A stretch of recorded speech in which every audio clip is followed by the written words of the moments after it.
नरभक्षक बिबट्या त्याची दहशत कशी होती, कशी त्याने आपल्या दहशतीने या नागरिकांवरती भीतीचं सावट निर्माण केलेलं होतं, आपण पाहूया। ठाणे जिल्ह्यातील मुरबाड परिसरावर सध्या या बिबट्याची दहशत पसरली आहे। सोनावले आणि पलू गावात शांतता पसरली आहे। शाळा बंद आहेत, शिवार ओसाडे।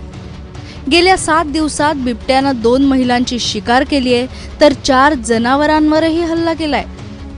पोलीस, वन विभाग आणि शार्प शूटर्स मिळून तब्बल 200 जण बिबट्याला जेरबंद करण्याचा प्रयत्न करतायत।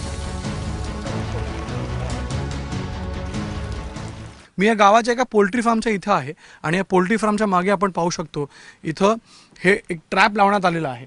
हे ट्रॅप त्या बिबट्यासाठी आहे आणि ह्या ट्रॅपमध्ये आपण इथे कोंबडी ठेवण्यात आली आहे। इथं ट्रॅप लावण्याचं कारण असं की इथं त्याची मूवमेंट आधी बघण्यात आली होती।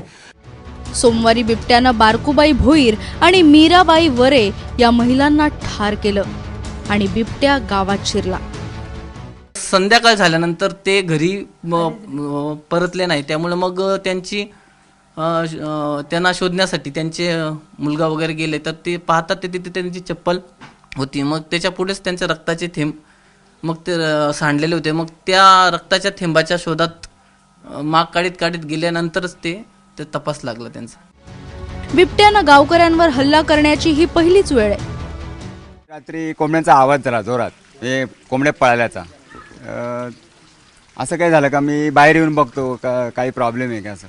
तर त्याच्या अगोदर दरवाजा उघडून मी इकडे येणार, अंधार होता, तर मी बघितलं बाहेर इकडे यायच्या अगोदर बॅटरी मारून बघा होता आजूबाजूला। बॅटरी मारल्यावर तर माझ्यासमोरच 10-12 फुटावर वाघ उभा होता बाहेर। मग तो त्याच्या अगोदर त्याने इथे धडक मारली, जाळी तोडली, पण त्याला काही आतमध्ये शिरता आलं नाही, गॅप कमी असल्यामुळं। गेल्या 4 दिवसांपासून शाळा बंद आहेत। बिबट्याला पकडल्याशिवाय मुलांना बाहेर सोडण्यास पालक तयार नाहीत। बिबट्यामुळे शाळा बंद आहे अशा प्रकारची सूचना पळू आणि सोनावळे गावातील शाळांच्या फलकामध्ये आपल्याला दिसते।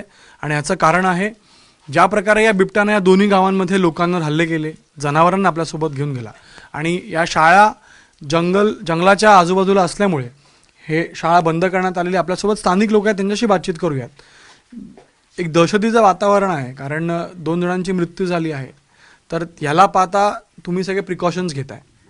खबरदारीचा उपाय म्हणून स्थानिक प्रशासन आणि प्रशासन सूचनानुसार व आमच्या भीती किंवा बिबट्याच्या दहशतीमुळे शाळा बाकी इतर दैनंदिन व्यवहार जरा जपून किंवा शाळा बंदच ठेवलेल्या आहेत। प्रकारची परिस्थिती त्याला पाहता लोकांमध्ये खूप भीती आहे आणि भीतीमुळेच लोक आपले सर्व काम थांबून घरी बसले आहेत।